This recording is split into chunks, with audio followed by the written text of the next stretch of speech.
En noticia en desarrollo, se cumple una semana del cierre de gobierno y los retrasos aéreos se extendieron por segundo día consecutivo.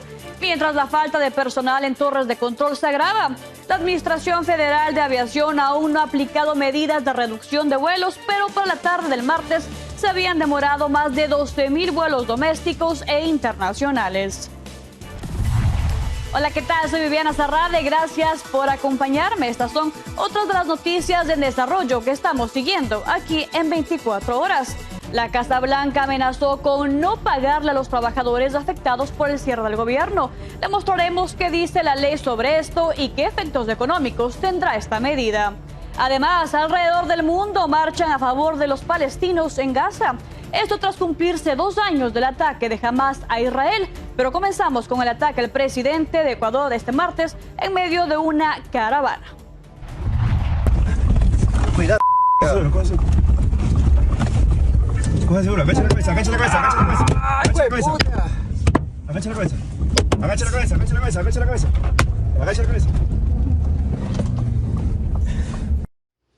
El mandatario Daniel Noboa fue atacado cuando su vehículo fue rodeado por alrededor de 500 personas que arrojaron piedras mientras llegaba a un evento en la provincia de Cañar.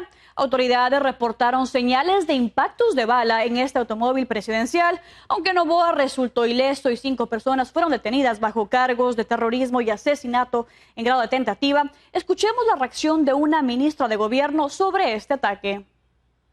Ya también hay 5 personas que han sido aprehendidas por parte de la policía y esas personas serán juzgadas, o mejor dicho, serán iniciadas por flagrancia por el delito de terrorismo. O sea, dispararle al carro del presidente, tirar piedras, dañar bienes del Estado, eso solamente son criminales. Pese al ataque, el mandatario logró llegar a su destino y cumplió con toda la agenda prevista. El ataque se produjo en medio de un paro nacional que entró en su tercera semana tras la eliminación de un subsidio al diésel, aumentando el costo para las personas. Escuchemos a un manifestante en una de las protestas contra el gobierno. Es una política de miedo, es una política de miedo que lo que hace es a la gente que está organizada decirle: si vos sales a protestar, si vos sales a manifestarte, te meto preso, te acuso de terrorista y te meto 30 años preso. Entonces hay que perder el miedo. El movimiento advirtió que no dará ni un paso atrás en su decisión de movilizarse contra el aumento del costo al combustible. Ahora vamos con Yalile Loaiza, periodista de Infobay, para conocer más detalles sobre este ataque y la tensión en Ecuador. Bueno, muy buenas noches y gracias por acompañarnos. Comencemos.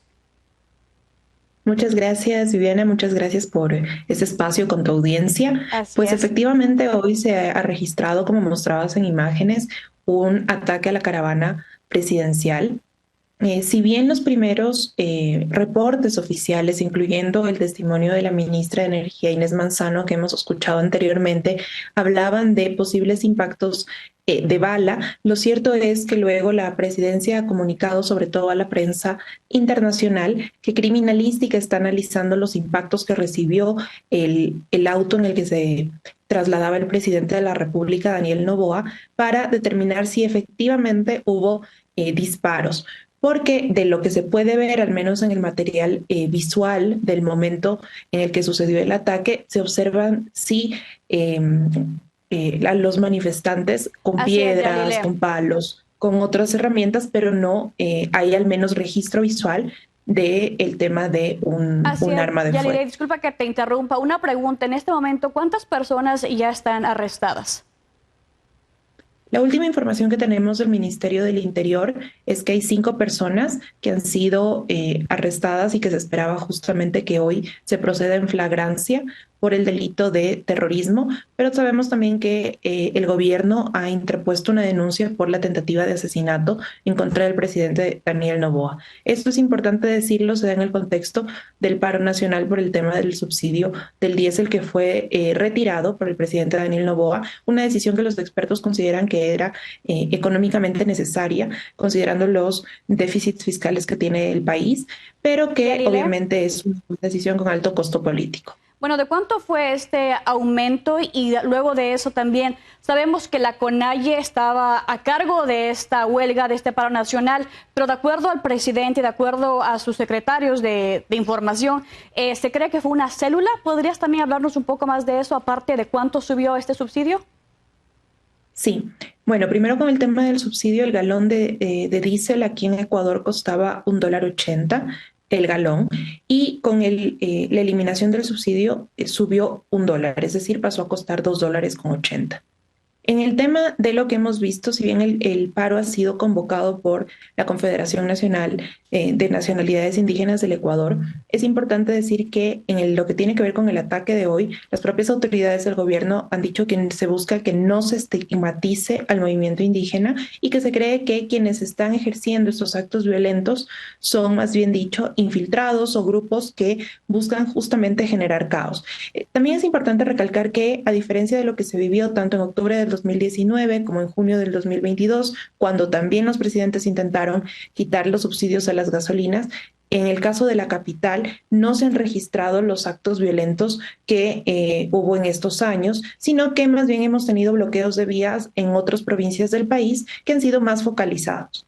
Así es. Bueno, muchísimas gracias por esta información, Yalile. Obviamente seguiremos al tanto de cualquier acontecimiento en este caso tan importante. Buenas noches para ti. Buenas noches, Viviana. Bueno, mientras tanto, en Illinois, la presencia de tropas de la Guardia Nacional de Texas marca el despliegue más visible hasta ahora del plan del presidente Trump para enviar militares a Chicago. Esto a pesar de una demanda y la fuerte oposición de líderes demócratas. Estas son algunas de las reacciones de las calles sobre este despliegue.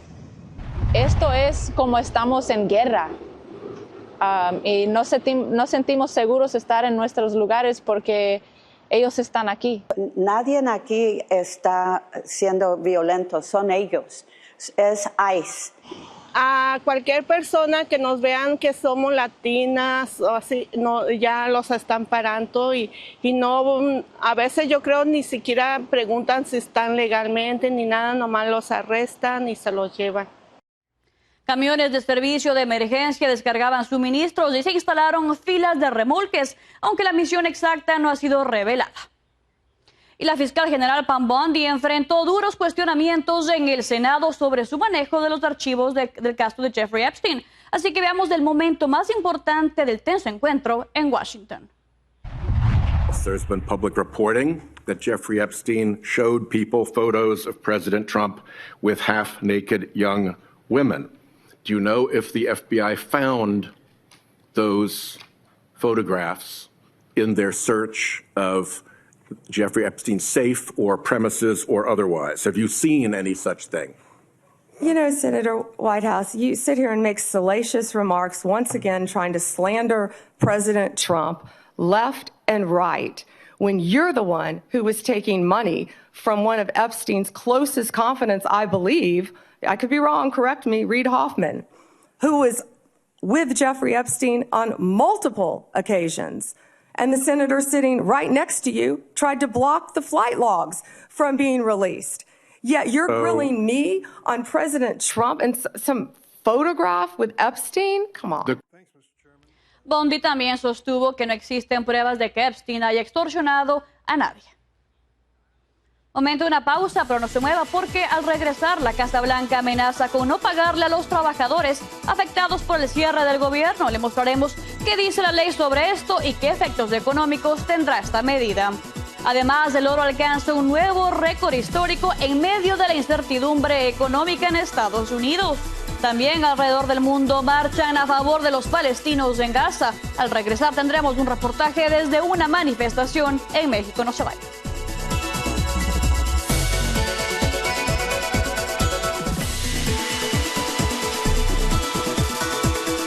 El presidente Trump volvió a culpar a los demócratas por el cierre del gobierno este martes, pero mientras lanza críticas, ahora está considerando algo que afectaría a miles de familias: no pagar los sueldos de empleados federales durante este paro. Y nuestro corresponsal Fernando Mejía nos explica cómo la amenaza ha desatado alertas sobre el impacto económico en todo el país. Veamos. El presidente Trump culpa a los demócratas de la situación actual del cierre del gobierno y de poner a miles de personas en una situación difícil, pero irónicamente es él quien está considerando no pagar sueldos a empleados mientras dure el paro del gobierno. Trump dijo que hay gente a la que no se le debe cuidar y que se les cuidará de otra manera. Hace unos días dijo que posiblemente sean despedidos.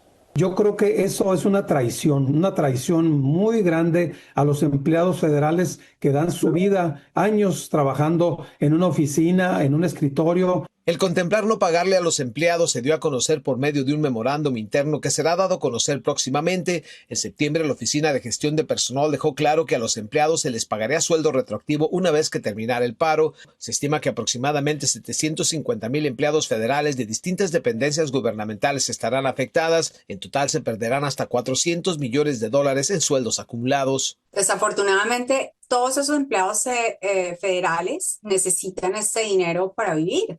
Y no es solo eso, sino que es dinero que ellos no pueden inyectar en la economía. Entonces el efecto es doble.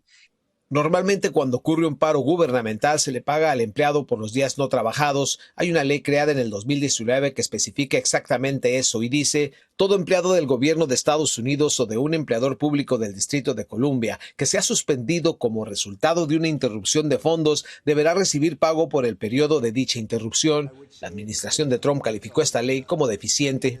¿Cuántas injusticias puede hacer en su administración? Él quiere cruzar la línea de peligro y para nosotros, Donald Trump no está respetando la Constitución. El último cierre de gobierno en Estados Unidos ocurrió en el 2018. En esa ocasión duró 34 días y tuvo más de $3,000 millones en pérdidas. Esto ocurrió durante la primera administración del presidente Trump. Fernando Mejía, Noticias Estrella TV. Fernando, muchas gracias. Y el oro alcanzó un nuevo récord histórico, llegando a casi $4,000 por onza en medio de la incertidumbre económica por el cierre del gobierno en Estados Unidos. En lo que va del año, el oro ha subido 52%, impulsado por una combinación de expectativas de recortes, inestabilidad política y económica, compras de bancos centrales y un dólar débil. Analistas advierten que el precio podría superar el límite simbólico de los $4,000 si las condiciones se mantienen. En otros temas, en Tel Aviv, miles de israelíes se reunieron para conmemorar los 2 años del ataque del 7 de octubre de 2023, cuando Hamás mató a más de 1,200 personas y secuestró a más de 200. Entre velas, discursos y llamados urgentes, las familias exigieron el regreso de los rehenes que aún permanecen en Gaza. Madres y familiares tomaron el escenario para hablar del dolor que viven cada día. Por otro lado, la ofensiva israelí ha dejado más de 67,000 muertos en Gaza, ha destruido amplias zonas desplazando al 90% de la población y provocando una crisis humanitaria severa. De hecho, nuevas imágenes revelan la magnitud de la devastación en Gaza. Organismos internacionales advierten que la escala de destrucción no tiene precedentes recientes en la región. En las imágenes se observa como cerca de 200,000 edificios han sido dañados o destruidos desde el inicio de la guerra en octubre del 2023. Los mapas aéreos muestran extensas zonas residenciales reducidas a simplemente escombros, incluyendo más de 200 hospitales y más de 1,000 escuelas. Mientras tanto, en América Latina, miles de manifestantes salieron a las calles en países como Argentina y Chile para denunciar la ofensiva militar en Israel en Gaza. Escuchemos qué buscan los manifestantes con estas protestas. Para pedir al señor Boric, presidente de Chile, que corte todas las relaciones con Israel. A esta altura ya no se puede, ya no hay ninguna justificación. Tiene que cortar relaciones. La humanidad vale muchísimo más que los intereses políticos y la economía. Le pedimos al Estado de Israel y a Estados Unidos que por favor termine con esta masacre. También surgieron marchas en Colombia y Venezuela.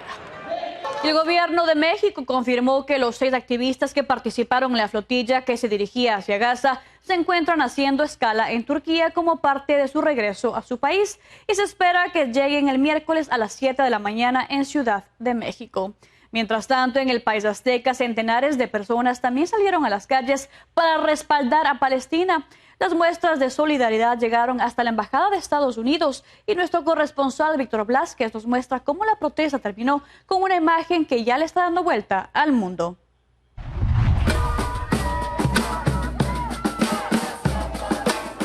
Centenares de personas se reunieron en Ciudad de México para respaldar su apoyo a Palestina, luego de que la flotilla global Sumud, en la que había mexicanos, fuera interceptada en aguas internacionales por el ejército israelí. Una bandera monumental, decenas de banderas más chicas ondeando, fueron parte de la manifestación que se dirigió a la Embajada de Estados Unidos en la capital del país. Sabíamos lo que se enfrentaban, ellos lo sabían, pero fue exitosa su travesía.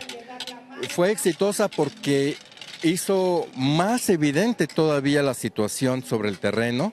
Por momentos, las protestas se tensaron, cuando elementos de la Secretaría de Seguridad Ciudadana de la CDMX y manifestantes se acercaron por unos instantes. Se creía, la marcha podría salirse de control y entrar en una conviolencia. Pero la tranquilidad regresó y todo quedó en una postal muy mexicana de apoyo al pueblo palestino, con los policías antimotines de fondo. Es que son personas extraordinariamente valientes, son de lo mejor que hay en este país, de las personas más valientes y más congruentes que México tiene. Por la cantidad de gente que la marcha convocó, se realizaron varios cierres a la circulación para que los manifestantes ocuparan los carriles de Paseo de la Reforma, la principal calle de la Ciudad de México. Todos sabían el motivo de sus gritos de exigencia. Que se vea cómo Israel actúa con impunidad, ya que básicamente cometió piratería bajo los estatutos internacionales. O yo creo que el secuestro de la flotilla fue el éxito de la flotilla. Casi al término, policías antimotines dispersaron con gases de extintores a algunos encapuchados que al parecer traían piedras. Estas protestas surgen en el marco de la llegada de los 6 mexicanos que participaban en la flotilla global Sumud y que se espera arriben al país el día de mañana, miércoles 8 de octubre. En Ciudad de México, Víctor Blázquez, Noticias, Estrella TV. Víctor, muchas gracias. Y en Panamá, decenas de venezolanos se reunieron frente al consulado de su país para recoger sus pasaportes tras meses de retrasos, en un contexto de tensiones diplomáticas después de que Panamá rechazó los resultados de las elecciones presidenciales en las que Nicolás Maduro fue declarado ganador. Escuchemos sus reacciones frente al consulado. Nos abre muchas puertas, tanto financieramente, bancarios, para las instituciones, para poder nosotros sacar nuestra licencia, para podernos trasladar. Bueno, mira, yo esperé, después de las elecciones ya año y 4 meses. Ahorita estoy bastante contento porque gracias a Dios al tener mi pasaporte ya puedo agilizar muchas cosas. Aunque los servicios consulares fueron restablecidos, los vínculos políticos entre ambos países siguen congelados. Vamos a otra breve pausa, pero al regresar en México, el huracán Priscila sigue ganando fuerza y advierten que puede aumentar de categoría. También, por primera vez, el presidente Trump responde a las críticas de Bad Bunny y le diré qué dijo al regresar. No se vaya.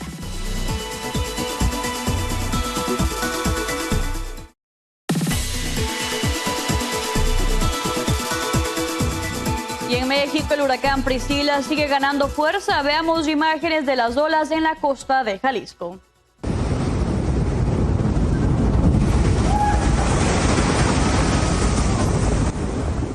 Autoridades se mantienen en alerta, especialmente en Los Cabos, donde se esperan lluvias intensas y fuertes vientos. La presidenta Claudia Sheinbaum confirmó que el fenómeno se intensificará a categoría 3 mientras avanza por la costa de Baja California. Y los puertos del Pacífico han sido cerrados, incluyendo embarcaciones en El Cabo, San Lucas, Sinaloa, Nayarit, Jalisco y Colima. En Los Ángeles, California, un operativo resultó en el arresto de varios presuntos miembros de una pandilla vinculada a la mafia mexicana. El FBI y el Departamento de Policía encabezaron una investigación de varios años que culminó este martes con 17 órdenes de cateo y tenía como objetivo a la pandilla criminal llamada Rancho San Pedro. 13 personas fueron arrestadas, acusados de conspiración, tráfico de drogas y posesión ilegal de armas. El presidente Trump criticó duramente la selección de Bad Bunny como artista principal del Super Bowl, calificándolo de ridículo. El mandatario dijo no saber quién es el cantante y cuestionó la decisión de la NFL y sus socios. Todo esto ocurre mientras crece la expectativa por el espectáculo del 8 de febrero en California. Y bueno, nos despedimos con el maravilloso espectáculo que dejó la primera superluna del año.